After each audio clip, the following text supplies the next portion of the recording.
Kjo ishte atmosfera sot në pedonalen e qytetit të Shkodrës. Festa luleve kishte kthyer këtë zonë në një hapësirë festive, plot gjallëri, ngjyra dhe aromë lulesh. Qytetarë të shumtë, por edhe turistë huaj, ishin prezent në pedonale duke shijuar panajirin e luleve dhe dekoret e ndryshme. From Philippines. Ne jemi nga Filipinet, po jetojmë këtu në Shkodër prej disa kohësh. Është vërtet shumë bukur këtu, kjo atmosfera e festës na pëlqen shumë, po e shijojmë shumë. Shkodra është shumë e bukur. Është një qytet me të vërtetë i mrekullueshëm. Është shumë bukur të shoh kaq shumë turistë ndërsa lëvizin në qytet. Edhe kjo festa e luleve më pëlqen shumë.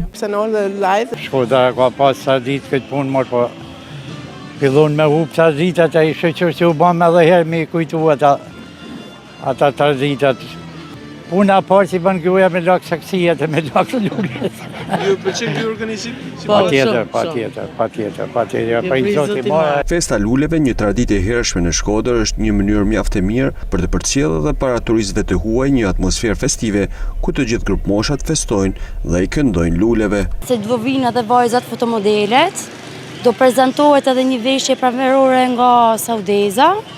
Mu më dridhet zani se jam të natën qut.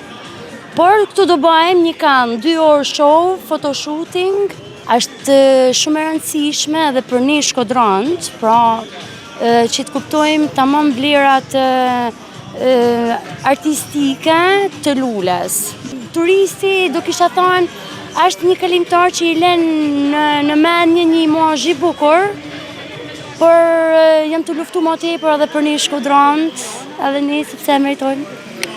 Aktiviteti do zgjas një javë duke e kthyer Shkodrën në një hapësirë festive dhe duke i ofruar të gjithëve kulturë, argëtim dhe atmosferë të veçantë.